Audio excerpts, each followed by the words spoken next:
Oke, puji nama Tuhan. Firman Tuhan pada saat ini atau khotbah pada hari ini diambil dari kitab Yeremia pasal 17 ayat 7 sampai dengan ayat yang ke-8. Sekali lagi, khotbah pada hari ini diambil dari kitab Yeremia pasal 17 ayatnya yang ke-7 sampai dengan ayat yang ke-8 yang bunyinya adalah demikian. Ayat yang ke-7. Diberkatilah orang yang mengandalkan Tuhan, yang menaruh harapannya pada Tuhan.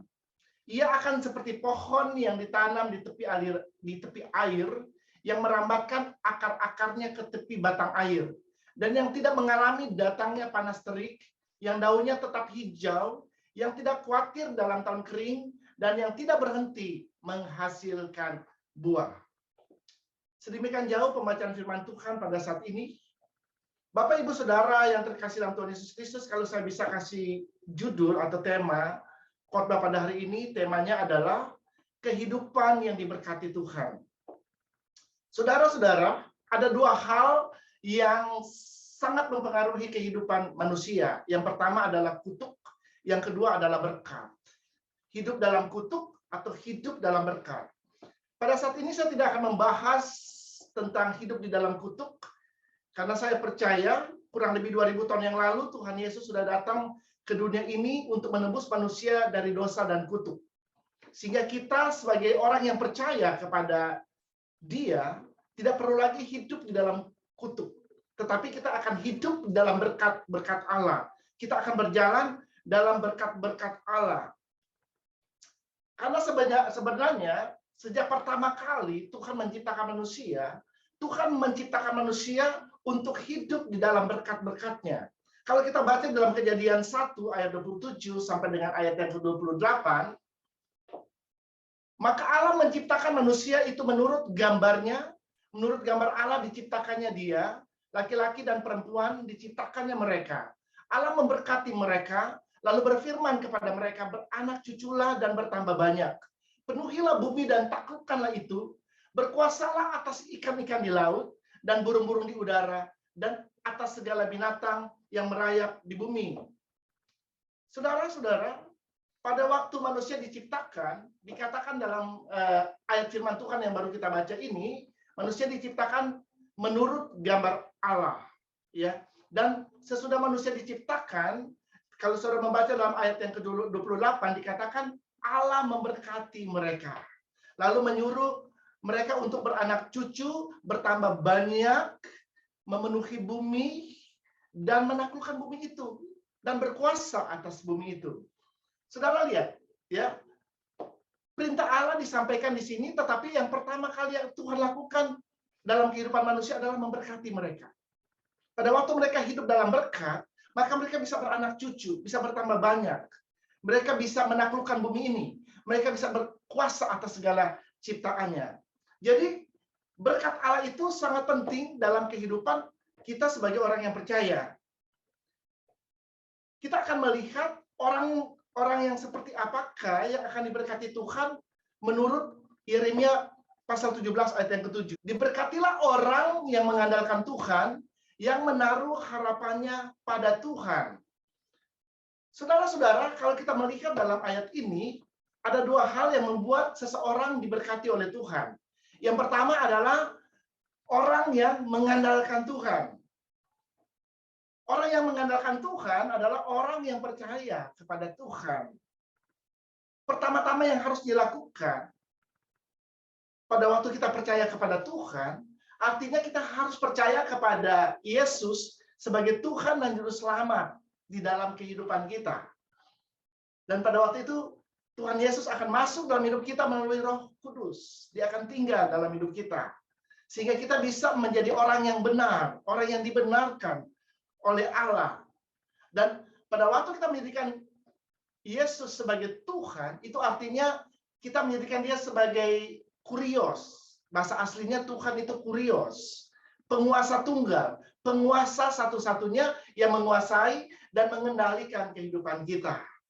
Artinya kita sepenuhnya harus bergantung kepada kurios itu, kepada Tuhan di dalam hidup kita.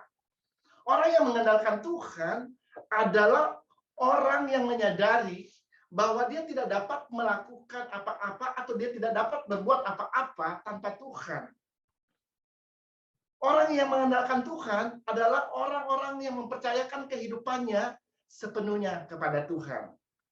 Nah, orang-orang yang mengandalkan Tuhan itu adalah orang yang diberkati oleh Tuhan. Yang kedua, siapakah orang yang diberkati oleh Tuhan? Dikatakan masih dalam ayat ini, orang yang menaruh pengharapannya kepada Tuhan. Saya percaya semua kita mempunyai pengharapan. Dan kita semua mau supaya pengharapan-pengharapan yang kita inginkan itu bisa terjadi atau terrealisasi di dalam hidup kita. Kita mau supaya pengharapan kita bisa menjadi kenyataan, saudara. Dan tentunya supaya pengharapan kita itu menjadi kenyataan, kita harus berharap kepada Tuhan. Karena hanya pengharapan kepada Tuhan yang tidak akan pernah mengecewakan. Kenapa kita perlu berharap kepada Tuhan? Karena kita harus tahu bahwa pada waktu kita berharap kepada Tuhan, Tuhan dia adalah Allah yang berkuasa. Dan dia adalah Allah yang sanggup melakukan segala perkara. Kalau kita berharap kepada diri kita sendiri ini terbatas. Kalau kita coba berharap kepada manusia yang lain, manusia itu terbatas, saudara.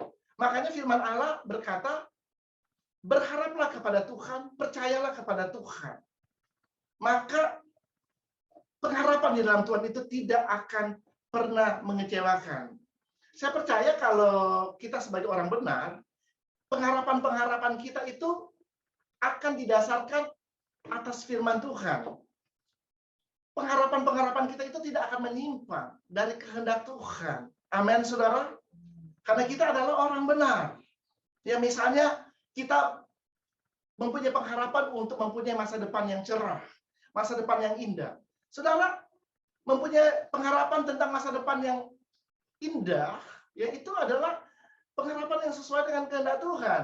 Ya, karena firman Allah berkata, masa depanmu sungguh ada dan harapanmu tidak akan pernah hilang di dalam Tuhan. Dan juga dia berkata di dalam kitab Yeremia pasal 29 bahwa dia tidak pernah merancangkan kecelakaan atas hidup kita.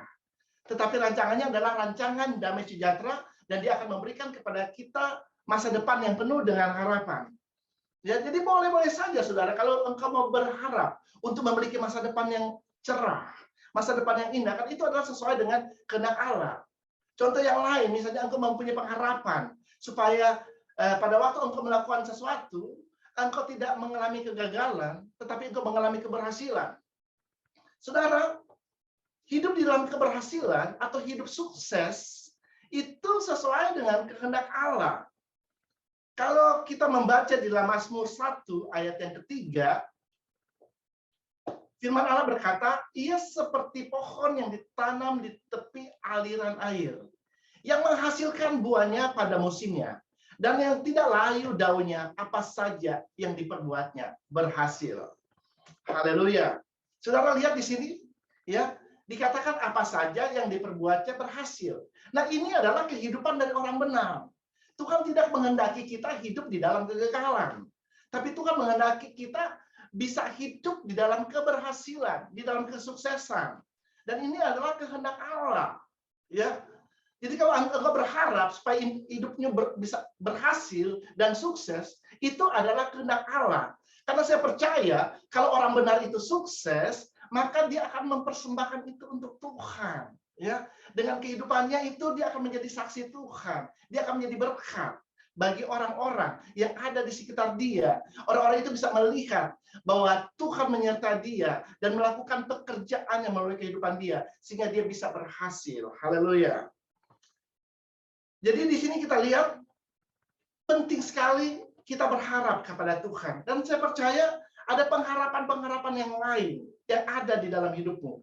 Percaya, pada waktu engkau berharap kepada Tuhan, dia akan membuat semua pengharapan yang kau harapkan itu menjadi kenyataan. Karena dia adalah Tuhan yang tidak akan pernah mengecewakan orang-orang yang sungguh-sungguh berharap kepada dia. Saudara-saudara, suatu ketika diadakan penelitian oleh seorang dokter di Johns Hopkins University, ya. Dan di dalam penelitian itu, dokter ini menggunakan wild rats atau tikus-tikus liar, ya, di mana tikus-tikus liar ini dimasukkan ke dalam sebuah bejana, ya, yang berisi air, saudara. Nah, pada waktu beberapa ekor tikus itu dimasukkan ke dalam bejana ini dan dilihat oleh dokter ini, mereka coba berenang, ya, karena kalau mereka tidak berenang mereka akan tenggelam, ya. Mereka coba berenang, dan hanya dalam waktu 15 menit mereka sudah menyerah dan mereka mulai tenggelam. Ya. Kemudian diambil lagi tikus-tikus yang lain, dimasukkan ke dalam bejana ini, saudara. Dan tikus-tikus ini pun mulai berenang. Tetapi sama seperti tikus-tikus yang pertama, sesudah 15 menit mereka mulai tenggelam, saudara. Ya, lalu tikus-tikus ini pada waktu mereka mulai tenggelam diangkat dari atas air, dari dalam air, dari dalam air diangkat, ditaruh sebentar di luar air. Lalu kemudian tikus-tikus itu dimasukkan kembali ke dalam air. Nah, tikus-tikus ini coba lagi berenang, tetapi sesudah berapa lama kemudian tikus-tikus ini mulai tenggelam, lalu diangkat lagi. Demikian dilakukan berulang-ulang. Kemudian tikus-tikus ini semua diangkat dan dibiarkan cukup lama di luar dari bejana itu, ya. Dan kemudian dimasukkan lagi ke dalam air. Dan apa yang terjadi, saudara? Ketika ditunggu, tikus-tikus ini terus berenang. Lebih dari 15 menit, saudara. 1 jam dia terus berenang, saudara. Saudara tahu berapa lama tikus-tikus ini dia berenang di dalam air itu? Tikus-tikus ini berenang rata-rata 40 sampai 60 jam, saudara. Baru mereka tenggelam. Ya, apa yang kita bisa pelajari dari percobaan yang dilakukan oleh dokter ini? Saudara, yang kita bisa pelajari di sini, tikus-tikus ini telah belajar tentang adanya pengharapan. Ya, pada waktu pertama kali mereka dimasukkan ke dalam air itu, mereka tenggelam dan ada tangan yang mengangkat mereka sehingga mereka bisa hidup kembali. Dan di sini kita lihat sesudah mereka tahu ada pengharapan, maka mereka bisa berenang sampai 40 sampai 60 jam. Ini sesuatu yang luar biasa, saudara.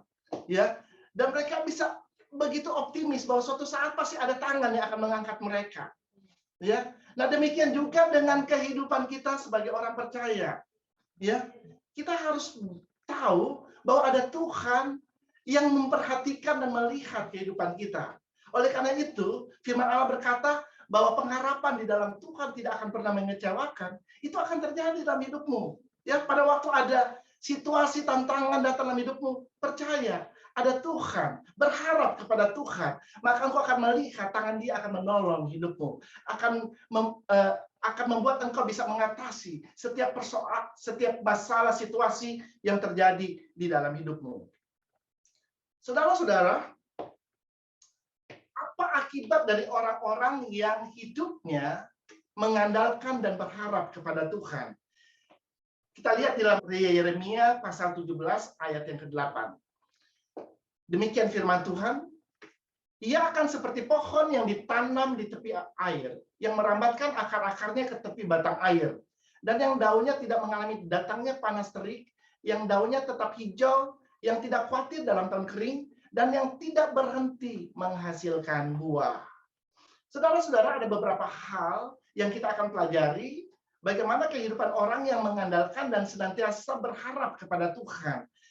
Yang pertama dikatakan dalam Yeremia pasal 17 ayat yang ke-8 ini, ia akan seperti pohon yang ditanam di tepi air yang merambatkan akar-akarnya di tepi batang air.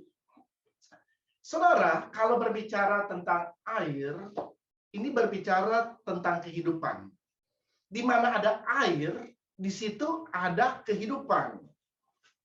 Kehidupan bagaimana yang akan dialami oleh orang-orang yang mengandalkan Tuhan dan senantiasa berharap kepada Tuhan. Kehidupan yang akan terjadi bagi orang-orang yang mengandalkan Tuhan adalah mereka akan mengalami penyertaan Allah di dalam hidup mereka. Sehingga mereka akan hidup dalam keberhasilan dan dalam keberuntungan. Orang-orang yang mengandalkan Tuhan, mereka adalah orang-orang yang kuat.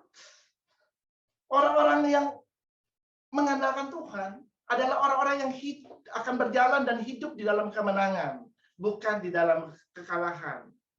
Saudara-saudara, kalau berbicara tentang air, ini berbicara tentang Roh Kudus, atau berbicara juga tentang kehadiran Roh Kudus di dalam kehidupan kita. Kita lihat ayatnya, Yohanes 7 ayat 38 sampai dengan ayatnya yang ke-39. Demikian bunyinya. Barang siapa percaya kepadaku seperti yang dikatakan oleh kitab suci, dari dalam hatinya akan mengalir aliran-aliran air hidup. Yang dimaksudkannya ialah roh yang akan diterima oleh mereka yang percaya kepadanya, sebab roh itu belum datang karena Yesus belum dimuliakan.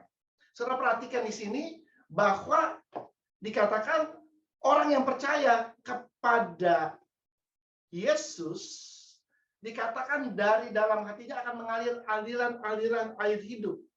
Aliran-aliran hidup yang dimaksud di sini dikatakan itu adalah roh yang diterima pada waktu kita percaya kepada Tuhan. Haleluya. Jadi, saudara lihat, ini air, ini berbicara tentang roh Allah. Dia adalah air yang hidup. Dan dikatakan di dalam ayat firman ini, seperti pohon yang ditanam di tepi air, yang merambatkan akar-akarnya ke tepi batang air. Artinya, pohon ini selalu dekat dengan air untuk supaya dia bisa bertumbuh, dia bisa menjadi pohon yang kuat, akarnya bisa merambat ke dalam tanah. Ya, nah ini berbicara tentang persekutuan dengan Roh Kudus.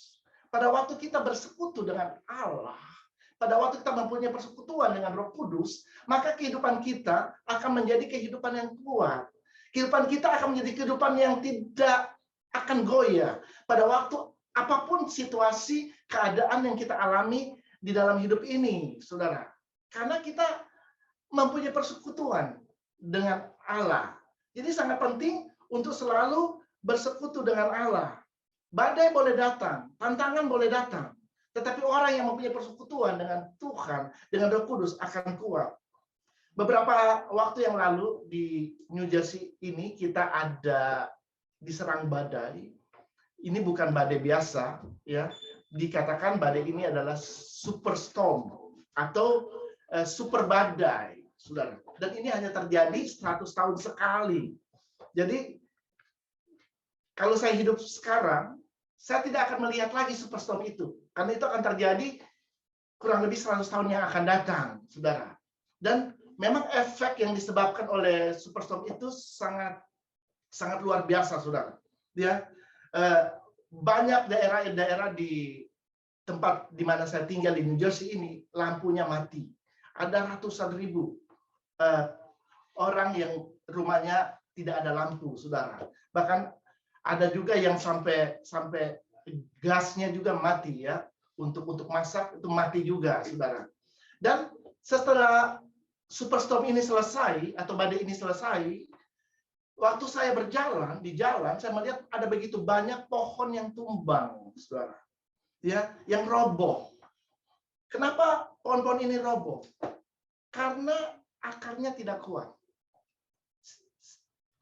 Sebuah pohon itu tergantung kekuatannya dari akar dia. Semakin dalam akar dari pohon itu, maka pohon itu akan menjadi pohon yang semakin kuat. Nah, pohon-pohon yang roboh itu karena akarnya nggak dalam, saudara. Makanya pada waktu ada badai, dia langsung tumbang. Ya, demikian juga dengan kehidupan kita. Kita perlu mempunyai kehidupan yang kuat, saudara. Oleh karena itu kita harus berakar di dalam Tuhan. Bagaimana caranya kita berakar di dalam Tuhan? Kita harus mempunyai persekutuan dengan Roh Kudus. Itu yang akan membuat kehidupan kita kuat. Sehingga pada waktu ada tantangan, situasi, keadaan terjadi dalam hidup kita, kita tetap akan kuat. Haleluya. Yang kedua, dikatakan di dalam ayat yang ke-8 ini,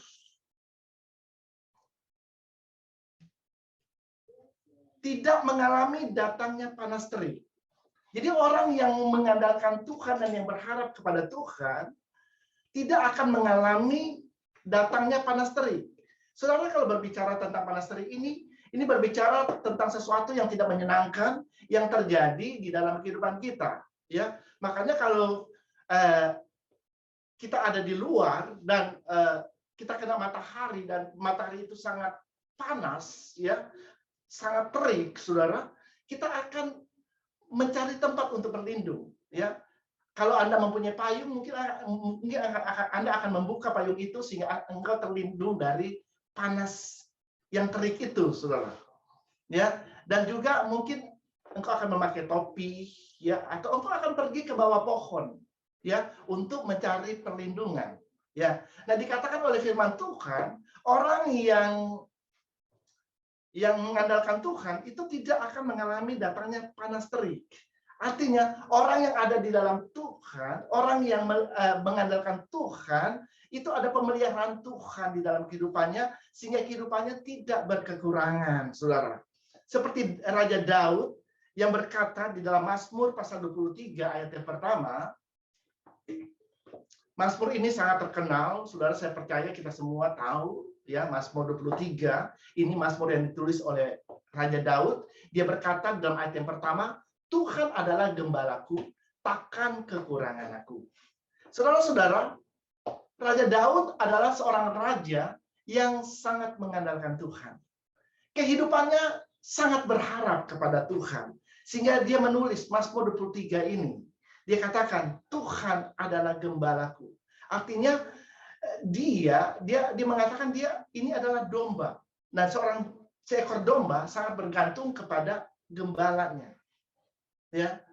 Karena dia tahu bahwa gembalanya itu akan memimpin dia, akan make sure, akan memastikan bahwa hidupnya akan aman, dia akan terpelihara ketika dia mempercayakan kehidupannya kepada sang gembala, ya. Karena gembala ini akan membawa domba-domba itu ke padang yang berumput hijau, ya. Domba-domba ini memastikan bahwa sang gembala ini memastikan bahwa domba-dombanya itu tidak kelaparan, saudara, selalu diberi makan. Dia menyediakan apa yang mereka butuhkan, ya. Dan juga dia membawa mereka ke air yang tenang, ya, sehingga mereka tidak kehausan. Dan pada waktu ada serangan atau ada mara bahaya, ada dari binatang-binatang buas yang ada di sekitar tempat penggembalaannya itu yang ingin menyerang domba-dombanya, sang gembala akan menghadapi para binatang-binatang buas itu dan dia akan membunuh. Sama seperti Daud pada waktu dia sebelum dia menjadi raja, dia adalah seorang gembala yang menggembalakan ternak dari orang tuanya, saudara. Ya, dan kalau ada singa, ada beruang datang yang coba-coba untuk mengganggu domba-dombanya, dia akan melawan singa dan beruang itu, dan dia akan mengalahkan mereka, dia akan usir mereka, sehingga dia make sure bahwa domba-dombanya itu aman. Ya, jadi kita lihat di sini, ya, orang yang berharap kepada Tuhan adalah orang yang mempercayakan hidupnya kepada Tuhan. Ya, Raja Daud pun pernah mengalami suatu titik yang terendah di dalam hidupnya. Pada waktu ada situasi, tantangan yang datang dalam hidupnya. Tetapi kalau saudara membaca dalam Mazmur 23 ayat yang keempat, dia berkata, sekalipun aku berjalan dalam lembah kekelaman, aku tidak takut bahaya. Sebab engkau besertaku, gadamu dan tongkatmu itulah yang menghibur aku.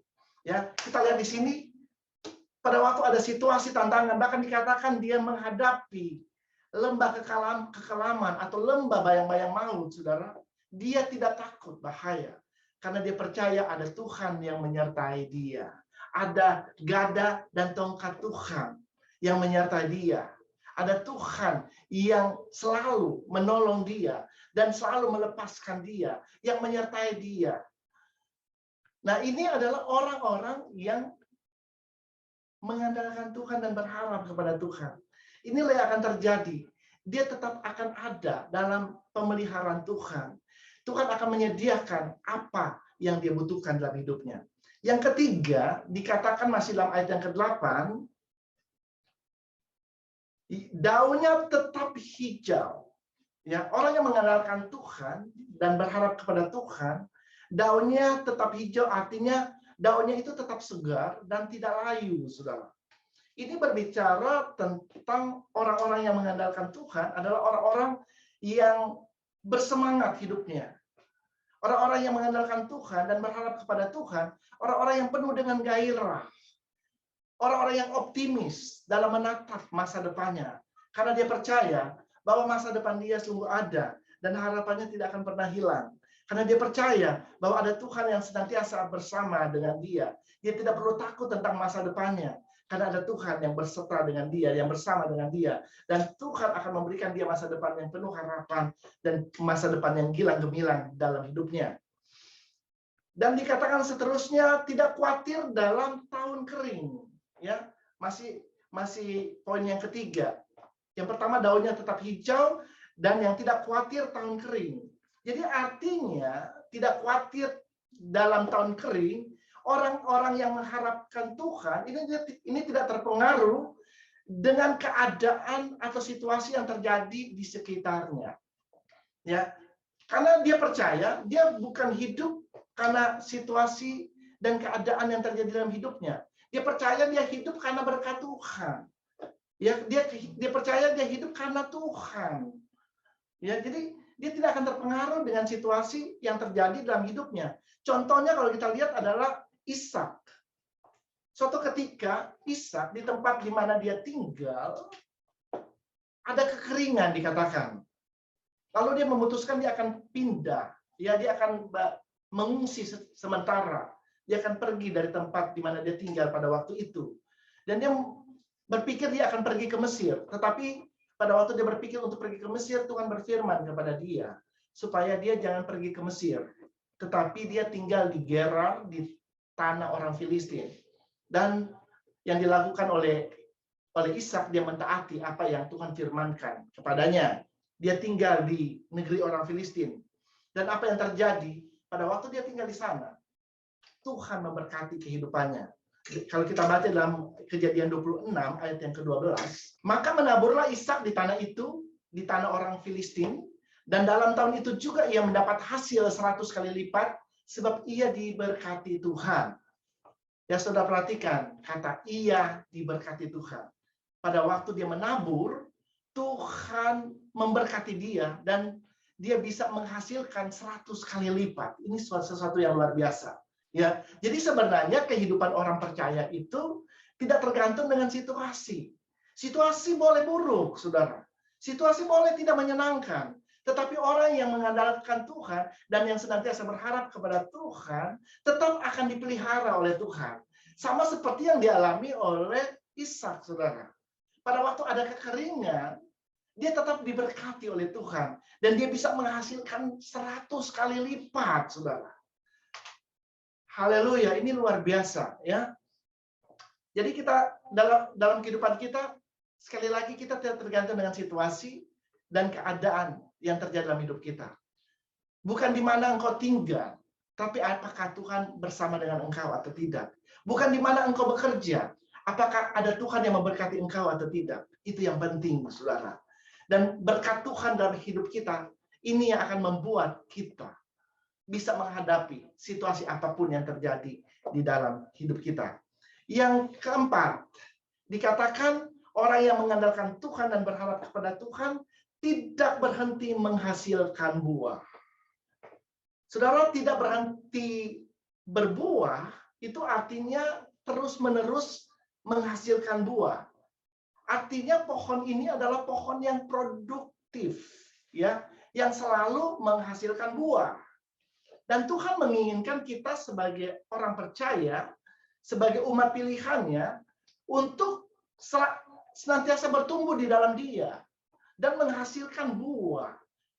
Pada waktu kita menghasilkan buah, buah itu bisa dinikmati, bukan hanya untuk diri kita sendiri, tetapi juga bisa dinikmati oleh orang-orang lain yang ada di sekitar kita.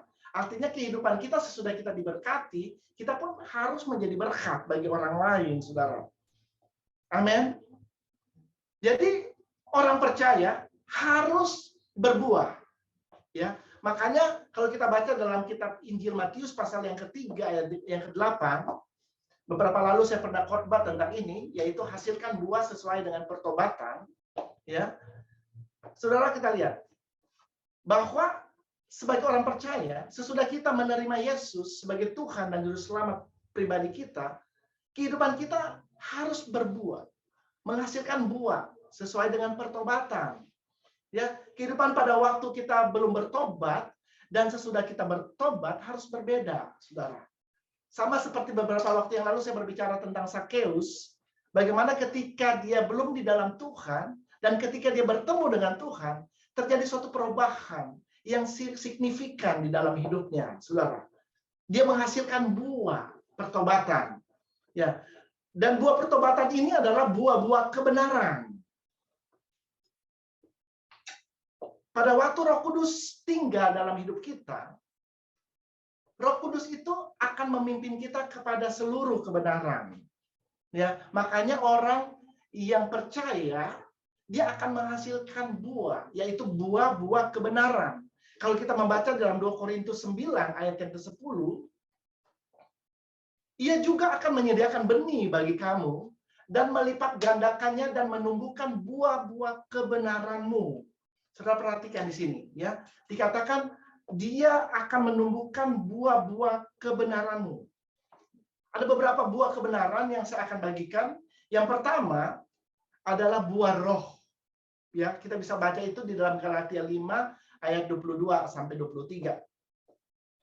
Tetapi buah roh ialah kasih, sukacita, damai sejahtera, kesabaran, kemurahan, kebaikan, kesetiaan, kelemah lembutan, penguasaan diri.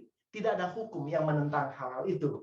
Jadi orang yang mengandalkan Tuhan, orang yang berharap kepada Tuhan, itu akan menghasilkan buah hidupnya. Dan buah itu adalah buah kebenaran. Dan salah satunya adalah buah roh. Akan termanifestasi di dalam kehidupannya. Ada 9 dari buah roh. Komponen dari buah roh itu. Tadi saya sudah katakan, kasih, sukacita, damai sejahtera, dan sebagainya, saudara. Ada 9. Ya, dan ini sebenarnya adalah karakter daripada Kristus. Karakter Kristus itu harus ada dalam kehidupan orang yang percaya kepada Dia. Yang kedua adalah buah pekerjaan baik. Kita bisa lihat ayatnya di dalam Kolose pasal yang pertama ayat yang ke-10. Sehingga hidupmu layak di hadapannya serta berkenan kepadanya dalam segala hal. Dan kamu memberi buah dalam segala pekerjaan yang baik dan bertumbuh dalam pengetahuan yang benar tentang Allah. Ya, jadi yang kedua adalah buah dalam pekerjaan yang baik. Saudara, Allah yang kita sembah adalah Allah yang baik. Dan Dia selalu mencurahkan kebaikannya di dalam hidup kita. Dia mencurahkan kemurahannya di dalam hidup kita. Saudara, dan pada waktu Dia bekerja di dalam hidup kita, maka kita pun akan berjalan dalam kebaikan. Kalau saudara membaca dalam Galatia pasal yang ke-6, dikatakan bahwa jangan jemu-jemu berbuat baik. Kalau ada kesempatan, marilah kita berbuat baik kepada semua orang, terutama kepada kawan-kawan yang seiman, dikatakan oleh firman Allah. Ya, jadi kehidupan untuk berbuat baik itu harus terjadi dalam kehidupan orang percaya. Saudara, kita berbuat baik bukan untuk diselamatkan, ya. Karena pada waktu kita percaya kepada Yesus, kita sudah diselamatkan. Ya, kita diselamatkan dulu, baru perbuatan baik atau perbuatan kebenaran itu akan terpancar dari hidup kita. Ya, kita dibenarkan dulu, saudara. Ya, kalau kita belum benar, maka apapun yang kita perbuat itu tidak berkenan di hadapan Tuhan. Ya, kita perlu dibenarkan, perlu diselamatkan. Ya, dan pada waktu kita benar, maka kehidupan kita akan menghasilkan buah-buah kebenaran itu. Baru terpancar, termanifestasi melalui hidup kita. Haleluya. Yang terakhir adalah buah jiwa. Ya, kalau saudara membaca dalam Matius 28 ayat 19, dikatakan, karena itu pergilah jadikanlah semua bangsa muridku, dan baptislah mereka dalam nama Bapa, Anak, dan Roh Kudus. Sebelum Yesus naik ke surga, Dia memberikan amanat agung kepada kita, yaitu untuk pergi dan menjadikan semua bangsa menjadi muridnya. Ya, dan tentunya sebagai orang pilihan Allah, sebagai orang percaya, kita harus mentaati apa yang diperintahkan oleh Tuhan di dalam hidup kita. Kita harus melakukan amanat agung itu. Saudara-saudara, di gereja ini kita sudah memiliki ada 22 cell group. Nah, ini adalah wadah yang disediakan di mana kita juga bisa menjangkau jiwa-jiwa bagi Tuhan. Saya rindu bahwa ada banyak jiwa boleh dimenangkan bagi Kristus, saudara. Makanya di dalam sel-sel grup ini, orang-orang yang datang dalam sel grup, mereka akan merasa diberkati. Orang yang lemah dikuatkan, yang mengalami ikatan mereka akan dilepaskan, yang sakit mereka akan mengalami kesembuhan, dan yang mengalami pergumulan atau situasi dalam hidupnya mereka akan mendapatkan jalan keluar. Ya, dan itu adalah tugas kita sebagai orang percaya untuk menjangkau jiwa-jiwa. Mungkin kita akan jangkau saudara kita yang belum mengenal Tuhan, atau teman-teman kita yang jauh dari Tuhan, kita bisa jangkau dan kita bawa di dalam sel group ini. Ya, saya ingat pertama kali kita mengadakan gereja online ini di bulan November tahun yang lalu. Sekarang sudah setahun ya, kira-kira ada sekitar 11-12 sel group, dan sekarang sudah menjadi 22 sel group.